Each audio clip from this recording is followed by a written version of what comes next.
I take another gulp of wine as I watch Ethan and Lisa over the top of my glass. They're sitting at the table across from me, and she's wrapped around him like a vine. As for me, I've been trying to drown myself in Pinot. The sooner this night is over, the better. Speaking of, what could possibly be taking Ricky so long in the kitchen? So, Abby, what are you studying in school? I clear my throat. Theater. How fun! Ethan told me Ricky is a theater major, too. You guys must have a lot in common. Ethan's jaw clenches. For some reason, I try to downplay the connection. Well, Ricky's studying production. I focus more on the creative side of things. Acting and dancing, mostly. That's so cool. I can't move my hips to a beat to save my life. Luckily, Ethan here doesn't like to dance. The wine glass pauses on the way to my lips. Ethan doesn't like to dance? That can't be true. He's an amazing dancer. My instinct is to contradict her, but I catch myself just in time. Ethan, however, turns to her with a frown. When did I say I didn't like to dance? Lisa shrugs. I don't know. I guess I just got that impression.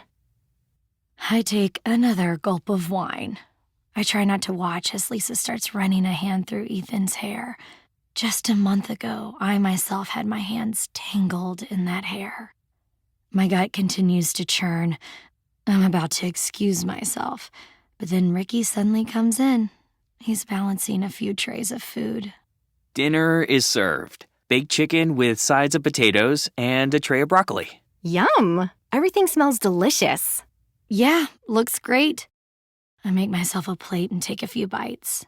The food is good, I guess. It's just, pizza on Friday night is kind of my tradition. My reward after a tough week. I sigh, staring down the spear of broccoli on my fork.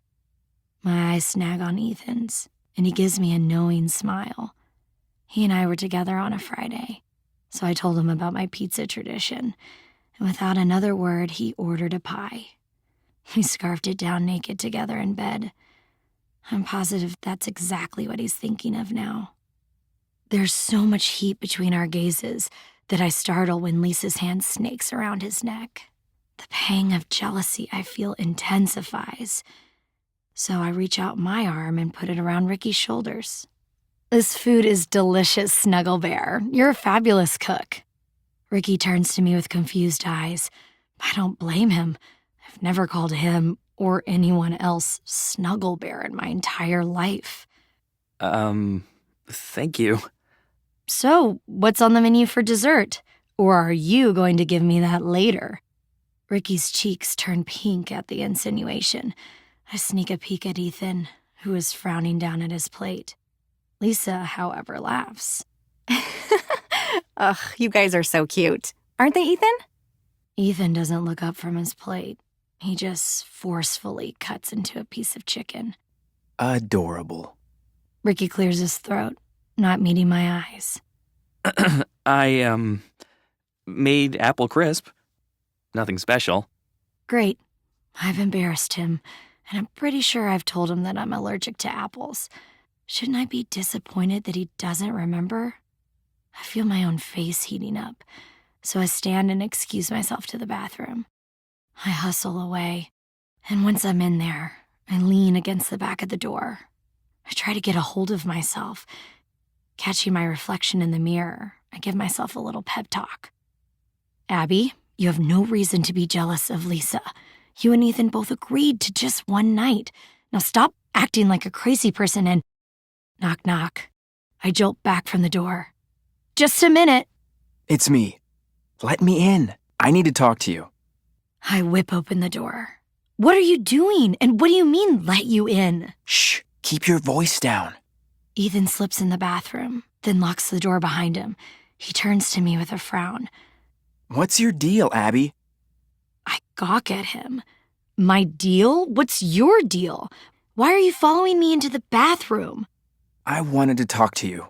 He frowns at me. Away from your Snuggle Bear. I cringe.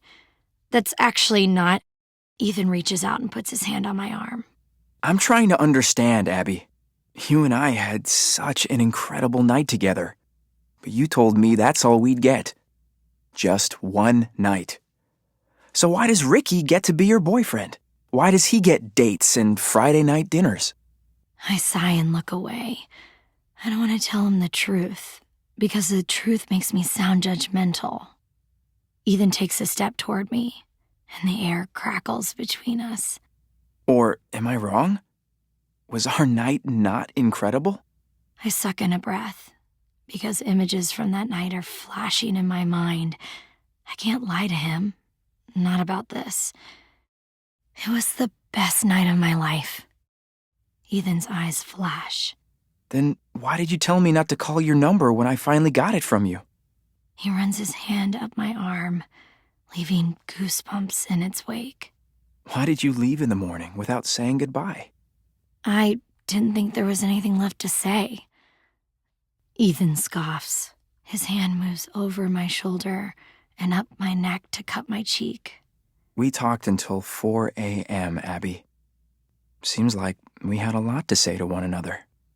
Between the way he's looking at me and the way his hand feels on my skin, I'm breathless.